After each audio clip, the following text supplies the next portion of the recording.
Arab Saudi menampik pernyataan telah membantu Israel untuk menyerang wilayah Yaman pada Sabtu, 27/2024. Otoritas Arab Saudi juga mengklaim tak mengizinkan siapapun untuk menggunakan wilayah udara kerajaan untuk tujuan ofensif. Pernyataan itu diungkapkan oleh Brigadir Jenderal Turki Al-Malki, juru bicara Kementerian Pertahanan Arab Saudi. Al-Malki menegaskan, kerajaan tidak memiliki hubungan atau keterlibatan dalam penargetan Hodeidah, menekankan bahwa mereka tidak akan membiarkan wilayah udaranya dilanggar oleh pihak manapun. Bantahan serupa juga diungkapkan 4 pejabat Amerika Serikat. Mereka menyebut Israel bertindak sendiri tanpa keterlibatan militer Washington. Pernyataan Arab Saudi dan Amerika Serikat muncul setelah agresi pendudukan Israel yang dilancarkan oleh pesawat tempurnya ke Yaman.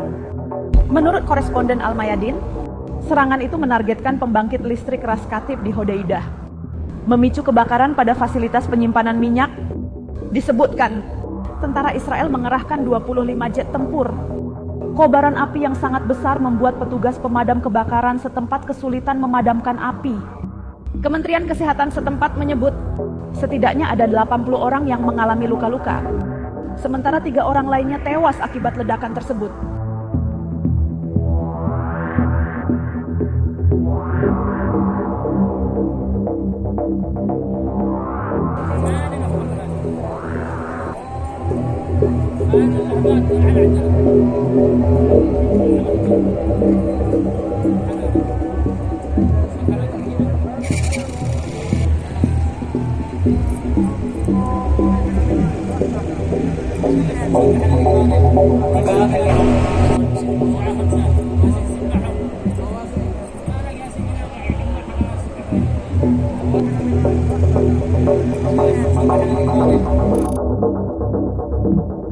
Download Tribun X sekarang, menghadirkan lokal menjadi Indonesia.